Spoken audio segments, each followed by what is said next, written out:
ഈ ഒരു വിഷയത്തെക്കുറിച്ച് അനേകം സഭാപിതാക്കന്മാർ വാചാലരായിട്ടുണ്ട്. അത്തരത്തിൽ ബൈസന്റൈൻ പാരമ്പര്യത്തിൽ എഴുതപ്പെട്ടിട്ടുള്ള മറുരൂപമലയിലെ യേശുതമ്പുരാന്റെ രൂപാന്തരത്തെക്കുറിച്ച് എഴുതപ്പെട്ടിട്ടുള്ള എല്ലാത്തരം പ്രഭാഷണങ്ങളുടെയും സമാഹാരമായി ഒരു പുസ്തകമുണ്ട്. The light on the mountain എന്നാണ് അതിൻ്റെ പേര്.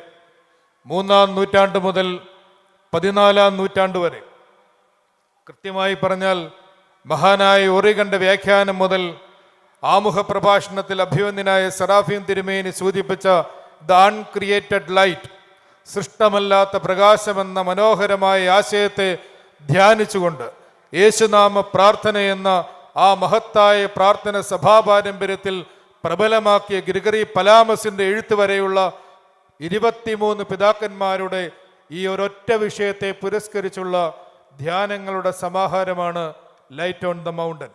ആ പുസ്തകത്തിൽ നിന്നാണ് എങ്ങനെയാണ് ഇരുളിൻ്റെ പ്രവർത്തികളെ വെടിഞ്ഞ് വെളിച്ചത്തിൻ്റെ പോരാളികളാവുക എന്നുള്ള ഈ മഹത്തായ സന്ദേശത്തെ കുറെ കൂടി നമ്മുടെ ധാരണകളിലേക്ക് വ്യക്തമായി സന്നിവേശിപ്പിക്കാനുള്ള പരിശ്രമമാണ് ഈ നിമിഷങ്ങളിൽ നാം ഒരുമിച്ച് പ്രാർത്ഥനാപൂർവം നിർവഹിക്കുന്നത്.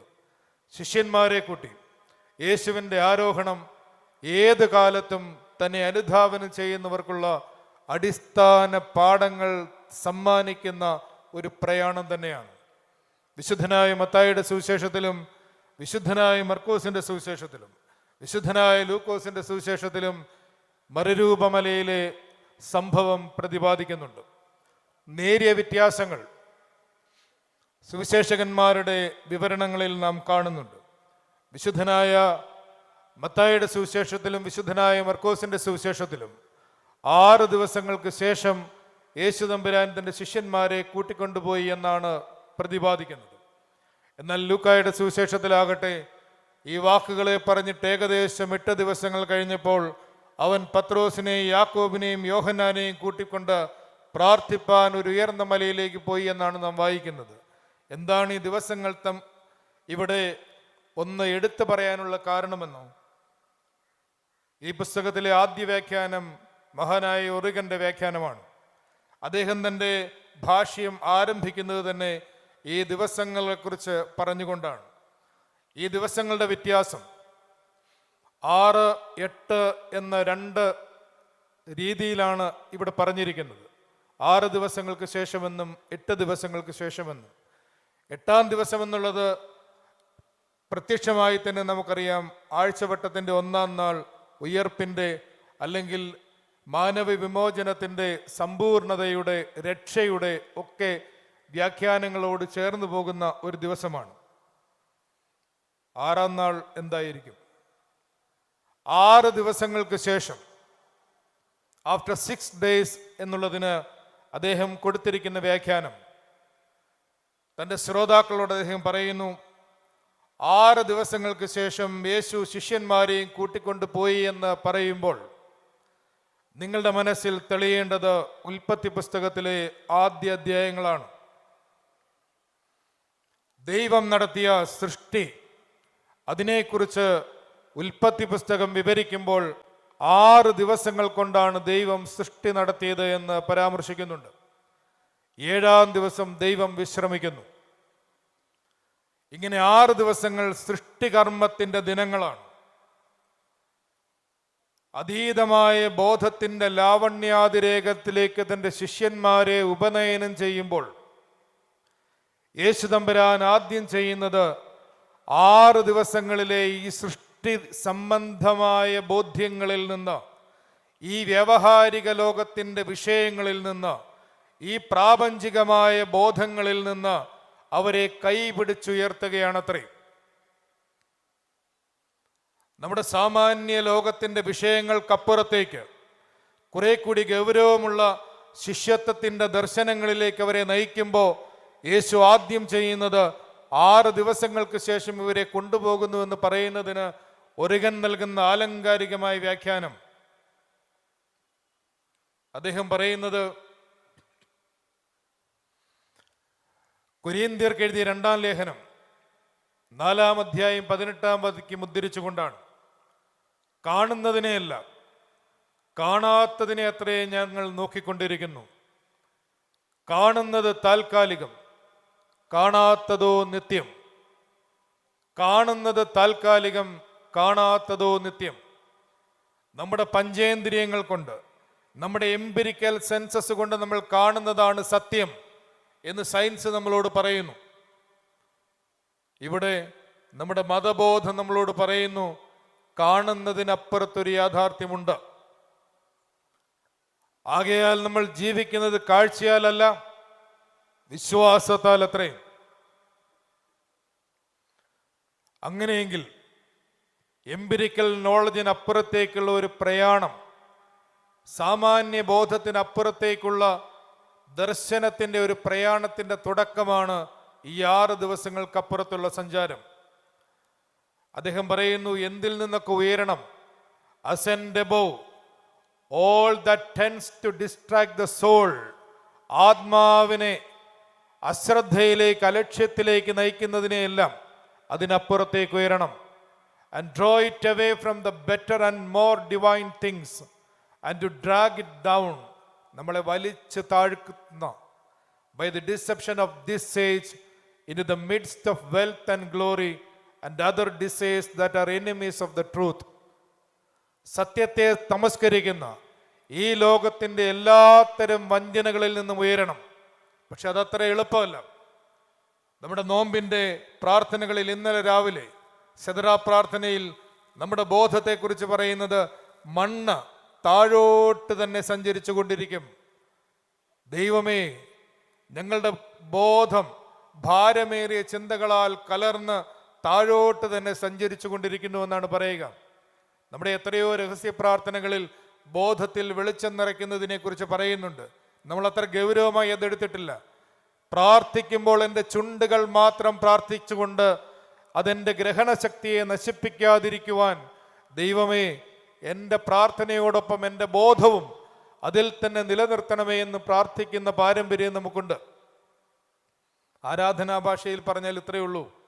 മാമോദീസ കൂദാശ നടത്തുമ്പോൾ പറയുന്ന പ്രാർത്ഥന, ഈ ലോക വ്യർത്ഥതയെ ഗ്രഹിക്കത്തക്കവണ്ണം മനോനയനങ്ങളെ തുറക്കണമേ. ഇതൊരു മനോനയനത്തിൻ്റെ തുറവിയാണ്, ഉൾക്കണ്ണുകളുടെ തുറവിയാണ്. ഈ മലയിലേക്ക് കയറുമ്പോൾ 6 ദിവസങ്ങൾക്ക് ശേഷമെന്ന വാക്കുകൊണ്ട് ഈ പ്രാപഞ്ചികമായ ബോധത്തിനപ്പുറത്തേക്കുള്ള ഒരു ഉദ്ഗമനത്തെക്കുറിച്ചാണ് ഇവിടെ കൃത്യമായി സംവദിക്കുന്നത് എന്ന് ഓറിഗൻ പറയുന്നു. തൻ്റെ ശിഷ്യന്മാരെ യേശു ഇങ്ങനെ കൈ പിടിച്ച് കയറ്റുമ്പോൾ, അവർ ആ മലയുടെ മുകളിലെത്തുമ്പോൾ വെളിച്ചത്തിൻ്റെ ഭടന്മാരായി രംഗപ്രവേശം ചെയ്യുന്ന മോശയും മേലിയാവും ആദ്യം തന്നെ ശിഷ്യന്മാരുടെ പല സന്ദേഹങ്ങളെയും ദൂരീകരിക്കുന്നതായി നമുക്ക് കാണാം. സെന്റ് ജോൺ ക്രിസോസ്റ്റത്തിൻ്റെതാണ് ഇനിയുള്ള ഭാഗത്തെ വ്യാഖ്യാനം. ശിഷ്യന്മാർക്കുണ്ടായ സംശയങ്ങൾ, യേശുവിനോടൊപ്പം പരസ്യ ശുശ്രൂഷാകാലത്ത് സഞ്ചരിക്കുമ്പോൾ അവർക്കുണ്ടായ പലതരം ആത്മസംഘർഷങ്ങളെയും ഈ ദർശനം ദൂരീകരിക്കുന്നുണ്ട്. ഒന്നാമത്തെ ഒരു സംഘർഷം ഇതാണ്. യേശു ചോദിക്കുന്ന പ്രസിദ്ധമായ 2 ചോദ്യങ്ങളിൽ ഒന്ന്, ജനങ്ങൾ എന്നെക്കുറിച്ച് എന്ത് പറയുന്നു എന്ന ചോദ്യം. ആ ചോദ്യത്വത്തിനുമായി ചിലർ ഏലിയാവെന്നും ചിലർ യെരമ്യാവെന്നും അല്ലെങ്കിൽ മറ്റു ചില പ്രവാചകന്മാരെന്നൊക്കെ പറയുന്നുണ്ട്. അപ്പോൾ ജനങ്ങൾ പാലസ്തീനയിലൂടെ സത്യം സംസാരിച്ചു കൊണ്ട് നടക്കുന്ന ഈ ചെറുപ്പക്കാരനെ തങ്ങളുടെ ചരിത്രത്തിലെ മഹാനായകനായ ഏലിയാവിനോട് തുലനം ചെയ്യുന്നു. ഏലിയാവിനെ പോലെ ഒരാൾ, യിരെമ്യാവിനെ പോലെ ഒരാൾ, അല്ലെങ്കിൽ മറ്റ് പ്രവാചകന്മാരെ പോലെയാൾ എന്നൊരു ധാരണയാണ് അവരെ സംബന്ധിച്ചിടത്തോളം. ആ ജനങ്ങൾ പറയുന്നത് കേട്ട് പറഞ്ഞപ്പോഴും ചിലപ്പോഴെങ്കിലും ആ ശിഷ്യന്മാരുടെ മനസ്സിലും ഇങ്ങനെ ഒരു ആശയക്കുഴപ്പമുണ്ട്.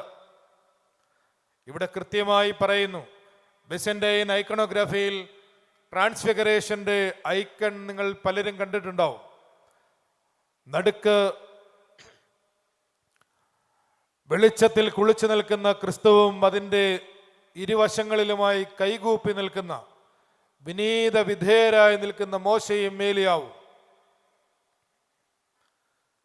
താബോറിൻ്റെ മുകളിൽ യേശു തമ്പുരാനോടൊപ്പം ഇരുവശങ്ങളിലുമായി മോശയും ഏലിയാവിനെയും കണ്ടുമുട്ടുമ്പോൾ ശിഷ്യന്മാർക്ക് ആദ്യമേ തന്നെ മനസ്സിലാവും, ഈ നടുക്ക് നിൽക്കുന്നവൻ ഇരുവശങ്ങളിലും നിൽക്കുന്നവരുടെ യജമാനനാണ്. He's the real master. അവൻ അവർക്ക് തുല്യനല്ല. ജനങ്ങൾ എന്നെക്കുറിച്ച് എന്ത് പറയുന്നു? ഏലിയാവിനെ പോലെ ഒരാൾ അല്ല. ഏലിയാവിൻ്റെ മാസ്റ്ററാണ്, ഏലിയാവിൻ്റെ കർത്താവാണ്, മോശയുടെ കർത്താവാണ് എന്നുള്ള കൃത്യമായ പാഠം അവർക്ക് കിട്ടുന്നു. രണ്ടാമത് അവർക്ക് മാറ്റപ്പെടുന്ന സന്ദേഹം. യേശു തമ്പുരാന്റെ പരസ്യ ശുശ്രൂഷ കാലത്ത് യേശു ഏറ്റവും അധികം ആരോപണങ്ങൾ കേട്ടിട്ടുണ്ട് എന്ന് നമ്മൾക്കറിയാം. പലവിധമായ ആരോപണങ്ങൾ കേട്ടിട്ടുണ്ട്. ഭക്ഷണപ്രിയനാണ്, സ്ത്രീകളോട് സംസാരിക്കുന്നവൻ, ചുങ്കക്കാരുടെയും പാപികളുടെയും കൂടെ ഭക്ഷണം കഴിക്കുന്നവൻ, പൈത്യക്കാരൻ,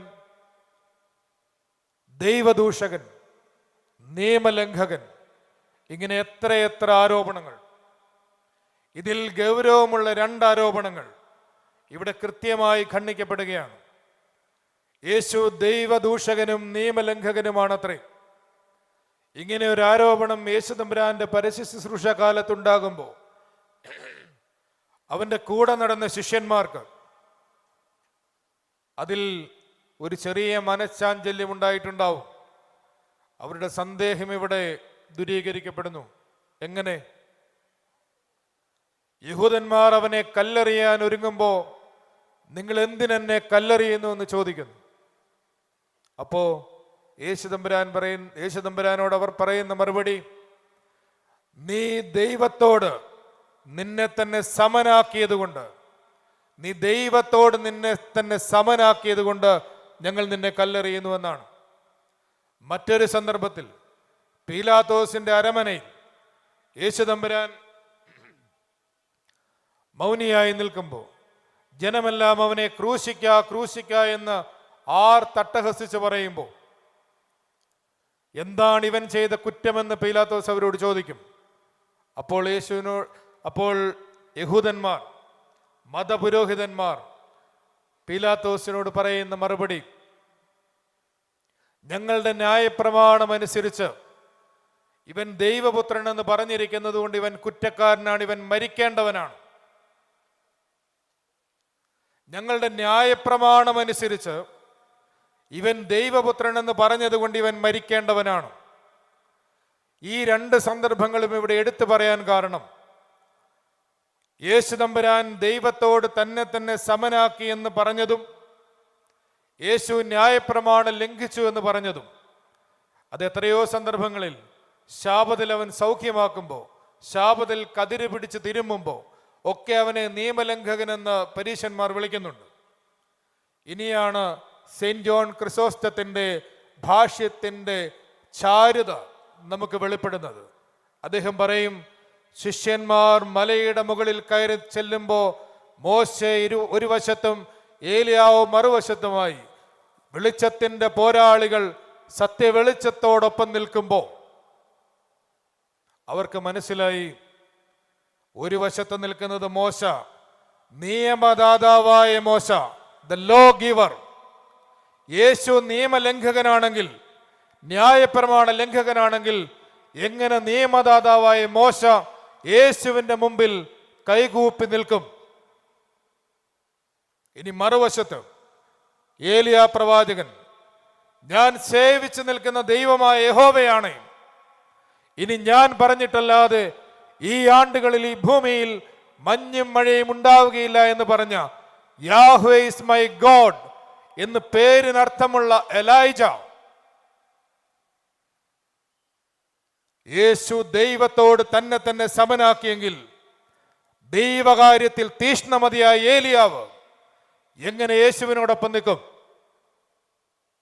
അപ്പൊ ന്യായപ്രമാണത്തിൻ ദാതാവായ മോശയും ദൈവത്തോടുള്ള സ്നേഹത്തിൽ തീഷ്ണവാനായ ഏലിയാവും യേശുവിനോട് കൂടെ നിൽക്കുന്ന സന്ദർഭത്തിൽ അവർക്ക് മനസ്സിലാവും, യേശു നിയമലംഘകനല്ല, അവൻ ദൈവത്തോട് സമനാക്കിയവനല്ല, അവൻ ദൈവം തന്നെയാണ്, സാരാംശത്തിൽ ഒരുവൻ തന്നെയാണ്.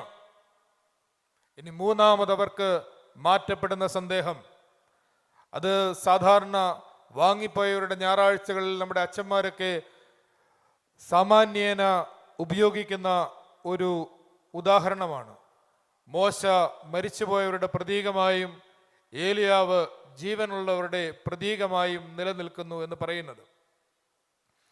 അതിന് കുറെ കൂടി ആധികാരികമായി സെന്റ് ജോൺ ക്രിസോസ്റ്റത്തിന്റെ ഭാഷ്യത്തിൽ അതിനെ സഹായിക്കുന്ന രീതിയിൽ ഇങ്ങനെ തന്നെ പറഞ്ഞു വെക്കുന്നുണ്ട്: that they might learn that he has the authority over death and life.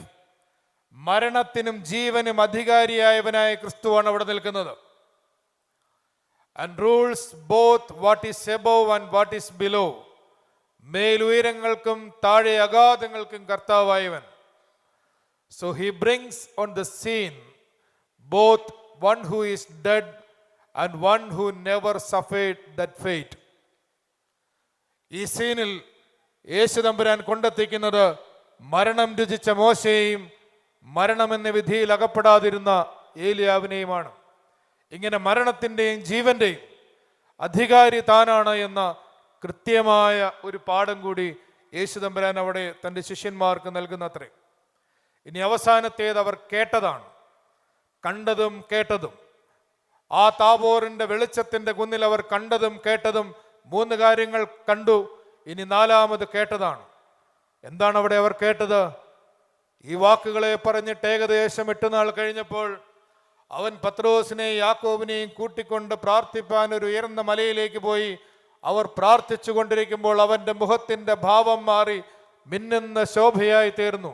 2 പുരുഷന്മാർ അവനോട് സംഭാഷിച്ചു, മോശയും ഏലിയാവും തന്നെ. അവർ യെരൂശലേമിൽ ഉണ്ടാകാനുള്ള നിര്യാണത്തെക്കുറിച്ച് സംഭാഷിച്ചു. യെരൂശലേമിൽ ഉണ്ടാകാനുള്ള പരമയാഗത്തെക്കുറിച്ച്, മാനവ വിമോചനത്തിന് നിദാനമാകുന്ന ആ രക്ഷാകരമായ ബലിയെക്കുറിച്ച്, ആ കഷ്ടാനുഭവത്തെക്കുറിച്ചാണ് അവർ സംസാരിക്കുന്നത്, ഈ ശിഷ്യന്മാർ കേൾക്കുന്നത്. എന്താണ് അതിൻ്റെ അർത്ഥം? ഇത് ക്രിസ്തുവിനെ അനുസന്ധാനം ചെയ്യുന്ന എല്ലാവർക്കുമുള്ള ഒരു നിത്യപ്രചോദന വാക്കാണ്. എങ്ങനെയെന്നോ, നീ ജീവനുള്ള ദൈവത്തിന്റെ പുത്രനായ മശിഹയാകുന്നുവെന്ന് ജഡരക്തങ്ങളോട് ആലോചിക്കാതെ യോനായുടെ മകനായ ശിമോൻ ഏറ്റുപറഞ്ഞു. അതിന്റെ തൊട്ടു പിന്നാലെ യെരൂശലേമിൽ തനിക്ക് കഷ്ടമനുഭവിക്കാനുണ്ട് എന്ന് ഈശോ പറയുമ്പോൾ, കർത്താവേ നിനക്ക് അങ്ങനെ ഭവിക്കരുതേ എന്ന് പറഞ്ഞ് സാത്താനെ എന്ന ചെല്ലപ്പേര് സ്വന്തമാക്കിയവനായ ശിമോൻ, അവൻ ഈ ദർശനത്തിലൂടെ, ഈ കാഴ്ചയിലൂടെയും കേൾവിയിലൂടെയും മനസ്സിലാവുന്നത് എന്താണ്? അല്ലെങ്കിൽ അവനെയും അവന്റെ സഹാക്കളെയും യേശു മനസ്സിലാക്കുന്നത് എന്താണ്? ലീഡർഷിപ്പ് എന്നാൽ, ക്രിസ്തുവിന്റെ പിന്നാലെ സഞ്ചരിക്കുന്ന നായകത്വം എന്നാൽ അത് ഈ ലോകത്തിന്റെ അധികാര പ്രയോഗം പോലെയൊന്നല്ല. അത് മഹത്വം ആർജിക്കാൻ വേണ്ടിയുള്ള, അത് പദവികൾ ആർജിക്കാൻ വേണ്ടിയുള്ള തികച്ചും ലൗകികമായ ഒരു പ്രയാണമല്ല. പിന്നെയോ, ഒരുവൻ എന്നെ അനുഗമിക്കാൻ ഇച്ഛിക്കുന്നെങ്കിൽ അവൻ തന്നെ ത്യജിച്ച് തൻ്റെ കുരിശുമെടുത്ത് എൻ്റെ പിന്നാലെ വരട്ടെ എന്ന ആ കൃത്യമായ ഉപദേശം തന്നെയാണ്. അതിലേക്കുള്ള ഒരു ക്ഷണമായിട്ടാണ് അവൻ്റെ പിന്നാലെ വരിക എന്നാൽ സ്നേഹിതന്മാർക്ക് വേണ്ടി തൻ്റെ ജീവനെ കൊടുക്കുക, തൻ്റെ ജീവനെ നഷ്ടപ്പെടുത്തുന്നവനത് നേടും എന്നിങ്ങനെയൊക്കെ നമ്മൾ തിരുവെഴുത്തിൽ ആവർത്തിച്ചു വായിക്കുന്ന ആ എല്ലാ വാക്യങ്ങളുടെയും ഒരു ആകത്തുകയായി യെരൂശലേമിലെ നിര്യാണത്തെക്കുറിച്ചുള്ള സംഭാഷണം താൻ മഹത്വത്തിലായിരിക്കുമ്പോൾ, തൻ്റെ സനാതനമായ മഹത്വത്തിലായിരിക്കുമ്പോഴും അവൻ അതിനെക്കുറിച്ച് സംവദിക്കുന്നത് ഇത്തരമൊരു നിത്യപ്രചോദനം ഇനി ഏതു കാലത്തും വരും തലമുറയ്ക്കുൾപ്പെടെ തന്നെ അനുഗമിക്കുന്ന എല്ലാവർക്കുമായി യേശു നൽകിയ ഒന്നായിട്ട് സ്വർണ്ണനാവുകാരനായ ഈവാനിയോസ് പറഞ്ഞു വെക്കുന്നു.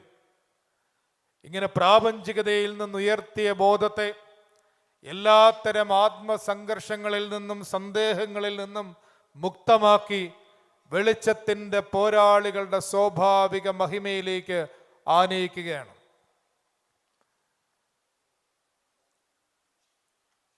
വെളിച്ചത്തിൻ്റെ പോരാളികളുടെ സ്വഭാവ മഹിമകൾ എന്താണ്? ഒന്ന്, ഈ ഭാഷ്യത്തിൽ നിന്ന് തന്നെയാണ്, പല പിതാക്കന്മാരിൽ നിന്ന് എടുത്തിട്ടുള്ളത് കൊണ്ട് ആരെയും പ്രത്യേകമായി ഇനി ഞാൻ ഉദ്ധരിക്കുന്നില്ല. അധർമ്മത്തോട്, സ്വേച്ഛാധിപത്യത്തോട് പോരാടി വിഗ്രഹാരാധനയിൽ നിന്ന് ജനത്തെ മോചിപ്പിക്കുന്നവരാണ് വെളിച്ചത്തിൻ്റെ പോരാളികൾ. അധാർമികതയോട് പോരാടാൻ ശേഷിയുള്ളവർ, സ്വേച്ഛാധിപത്യത്തോട് നിർഭയം എതിരിടാൻ ശേഷിയുള്ളവർ, വിഗ്രഹാരാധനയിൽ നിന്ന് മുക്തരാകാൻ പ്രേരിപ്പിക്കുന്നവർ. നിർഭാഗ്യവശാൽ അധികാരത്തിൻ്റെ അപ്പകഷ്ണങ്ങളോടാണ് നമുക്ക് മമത. അധികാരത്തിൻ്റെ ഇടനാഴികളിലെ ശീതള ഛായയിൽ വസിക്കാനാണ് കൂടുതലും നമുക്കിഷ്ടം. അങ്ങനെയുള്ളവർക്ക് കൃത്യമായ ഒരു താക്കീതായിട്ടാണ് മോശയും ഏലിയാവും അവരുടെ ജീവചരിത്രം കൊണ്ട് എതിർക്കുന്നത്.